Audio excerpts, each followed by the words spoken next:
Now, when you apply for Canada's study permit, the first obstacle in your way is getting acceptance at the college level or university level.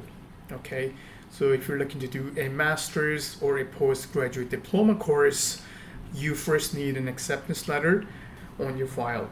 So yes, we can help you with securing the admission.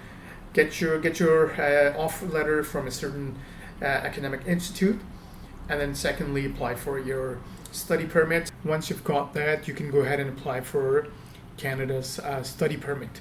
Normally, people in Pakistan, they go through STS route, and that's a pretty fast way of getting your study permit approved.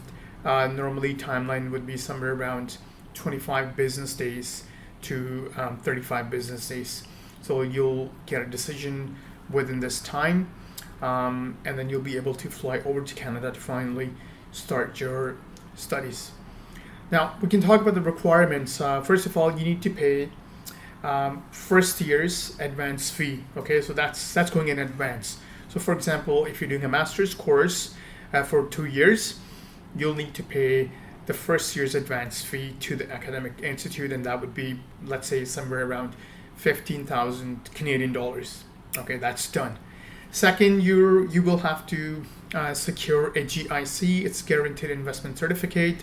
In simple terms, you'll have to open a bank account in Canada, of course. That'll be in your name. You'll transfer a chunk of about $10,000, and then you'll have access to this money once you arrive in Canada for your studies. And once again, basically, you're telling the Canadian government that you have enough funds to support yourself while you're studying in Canada. Okay, so these are the two requirements in order for you to apply for a study permit. First of all, you need to pay the initial year's advance fee. Second, you need to secure GIC. So you've covered your bases as far as Canada is concerned, as far as your studies are concerned. Now, in order for you to strengthen your application, of course, you need to show strong residential ties with the country of your origin. That would be Pakistan. Okay, so you would need to show strong family ties. You would need to show strong financial ties, residential ties. And now you have to submit this documentary evidence which will support your claim that you are established in Canada. Okay, so for when it comes to finances, you can, put in your employment letter. Okay, let's say if you're working for some employer, you can say, I'm getting a leave for my studies. And for example, if you have your own business, you can submit your business documents, you can submit your tax records to just show that you're financially sound in the country of your origin. So that's one. Secondly, if you have any assets in your name, for example, it could be a car, it could be a piece of land, it could be a house, any property in your name, any gold ownership you have, you can put it in, get the evaluation, and you can add it to your file. Okay, coming to residential ties, and it could be your house ownership, the place where you live, where you reside, and at the same time, you need to show family ties. And when we talk about family ties, it can be your spouse who's back home. It could be your kids, they're back home. So put in the marriage certificate, school certificate for the kids, just to show that you have strong family ties. And then of course you need to show documents for your siblings, for your parents. So if you can submit documentary evidence for your family ties, residential ties, financial ties, you have a strong case. Okay, your study permit could be approved, and again, it's visa officer's independent discretion. He will give a final verdict, final decision, whether or not you get your visa accepted. But again, you must represent yourself in a professional way. You could be covering all your bases. For example, you've paid your initial year's tuition fee, you've paid the GIC, you have all of these residential ties, financial ties, and family ties. But if you're not able to represent yourself in a professional manner, and it's not easy for the immigration officer to navigate through your application, the decision could be not in your favor.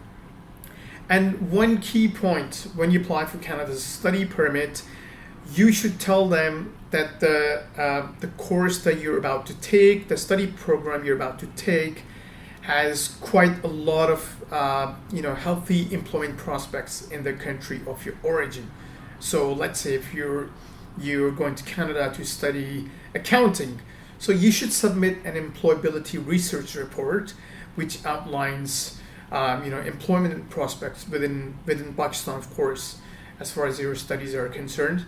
So once you graduate from Canada, getting your master's or bachelor's or a postgraduate diploma course based on these academic credentials from Canada, you'll be able to secure employment, probably in leadership roles from within Pakistan. So that's really important, because sometimes your visa could be refused, and the ground for refusal could be that you have limited employment opportunities in the country of your origin. So you have to cover that base.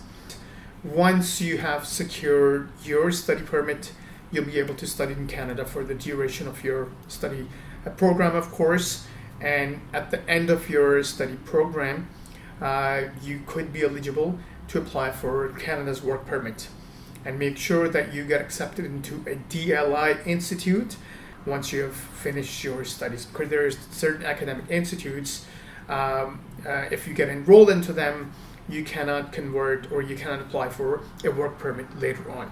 So if you do not have a sound knowledge in Canada's study permit applications, or you're not too much familiar about the laws, Canadian laws, as far as immigration, study permit, their legal framework is considered, I would encourage you to seek the help of a professional. For example, I'm a licensed Canadian immigration consultant, and I'll be happy to represent you and take you on board. If you have any questions or concerns, you can put them in the comments below. If you're looking to seek my advice, go onto this link. I'm going to share this link on the screen here. Simply go onto this link, book an appointment. That's all. It's very simple. I've made it very user friendly. Okay, book an appointment. I will have a detailed session with you in person or over Zoom. If you're not in Pakistan, or if you're sitting in a different city in Pakistan, not in Lahore, we can secure a session over Zoom, or you can also come in person, visit my office, and we'll narrow down to a certain academic institute and finally apply for your study permit. Keep in mind, once you finish your studies in Canada, you'll get your work permit, and later you can apply for Canada's PR. And again, it starts with express entry from Canadian experience class. Depending on how much points you have as far as your CR score is concerned, you'll be able to apply for immigration from within Canada once you have your studies are completed and your work permit, you have worked for a certain amount of time in Canada. That's it for now. We'll come back with more updates. Thank you.